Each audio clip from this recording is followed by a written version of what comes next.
কেমন কি খরচ পারে এই পানি লাইন করতে গেলে? পানি লাইন করতে গেলে তোমার সরকারি খরচ হবে, তুমি ওই এডি অফিসে আলোচনা করো। আমার কাছে আছে ওই পানি আছে তো, এবার মিস্ত্রি ফিস্ত্রি দিয়ে তুমি এডি অফিস অলিভার সাথে আলোচনা করো, ওই সরকারি থেকে যদি দেয় তাহলে কম পয়সায় হবে না। এই পাইপ ফাইপ ওরা যা কিছু আছে সব দিয়ে দেবে। মোটর সব দেবে? মোটর দেবে না, মোটর নিজের কিনে নিতে হবে, অন্তত পাইপ লাইনটা ওরা করে দেবে। ওই যে অলি ভাই যে করেছে না, ওই যে সব ওই ওরা ওইভাবে করে। মোটা মোটা যে পাইপটা ওখান থেকে দিয়ে দেবে? মোটা পাইপটার কাজ হচ্ছে ওই যে পানি চলছে। মোটা পাইপটা ওটা দিয়ে দেবে। হ্যাঁ, কিন্তু ওই যে মোটা পাইপ দিয়েছে ওখানে তো আজকে এসছি আমাদের বাড়ির থেকে 7 কিলোমিটার দূরে, আর এখানে এসছি একটা ড্রাগন ক্ষেতের পরিদর্শন করতে। একটা না, এখানে অনেকগুলো ড্রাগন ক্ষেত রয়েছে, আর ড্রাগন গাছের চাষ কিভাবে হচ্ছে, কিভাবে ফল হয় সেগুলো তোমাদেরকে দেখানোর চেষ্টা করব। তো এটা হচ্ছে ড্রাগন ক্ষেতের চাষ, দেখো কিভাবে করেছে। এটা হচ্ছে টানা তার, এগুলো হচ্ছে লাইনের দড়ি, আর এটা হচ্ছে পানির পাইপ, অর্থাৎ এই পাইপ দিয়ে পানি কিন্তু সম্পূর্ণ গাছের গোড়ায় গোড়ায় পৌঁছে যাবে, আর পরবর্তীতে গাছ ঠিক এরকম ঝাঁকালো হয়ে যাবে। পাশেই দেখতে পাচ্ছ ওটা বাগান, এরকম ঝাঁকালো হয়ে যাবে।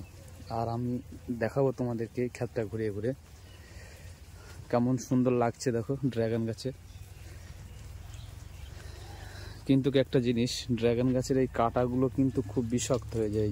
এই কাঁটা যদি গায়ে ফোটে না, ভীষণ বিষাক্ত কাঁটা। তো এর ফলও হয় খুব সুন্দর সুস্বাদু, যারা ড্রাগন খেয়েছে একমাত্র তারাই জানে। আর আমরা তো প্রতিদিনই খাচ্ছি, তার কারণ চাষ তো আছে, যে কালে খাওয়া তো হবেই।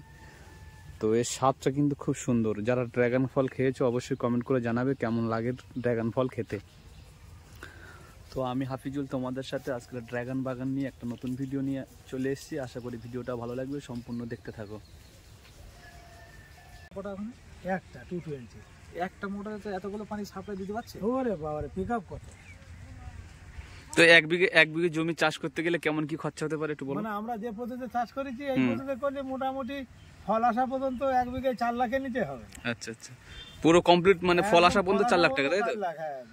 1.5 বছরের মধ্যে এরকম খরচ হয়ে যাবে, মানে খরচ না করলে গাছও হবে না, ফল হবে। আচ্ছা আচ্ছা, তোমার এই এলাকায় তো তুমি ফার্স্ট চাষি নাকি এটা?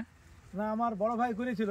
আচ্ছা আচ্ছা, তারপরে ওর পরে আমি এই ওনার লাভের অংশ থেকে চেষ্টা করলেন, তাই তো? তারপরে আমি এই চাষ শুরু করলাম। আচ্ছা আচ্ছা, এই পরিশ্রম মনে সারাদিনই থাকতে হয় নাকি? সারাদিনে 24 ঘন্টা কাজ করলে ওখানে কাজ ফুরায় না। তো প্রিয় দর্শক, আপনারা দেখলেন তথ্যগুলো জানার পরে, তো আমি পুরো ক্ষেতটা ঘুরিয়ে ঘুরিয়ে একটু তোমাদেরকে দেখানোর চেষ্টা করব।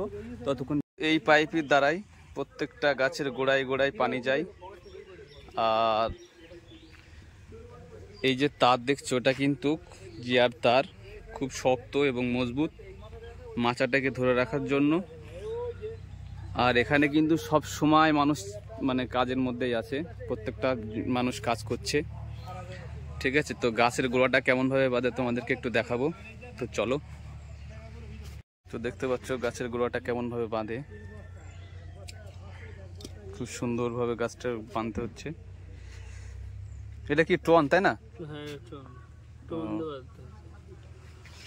একটু গাছের থেকে দেখাই, দেখলে বুঝতে পারবে। টন দিয়ে প্রত্যেকটা গাছ কিন্তু বেশ সুন্দর করে বাঁধা হচ্ছে, যাতে গাছটার কোনো ক্ষয়ক্ষতি না হয়।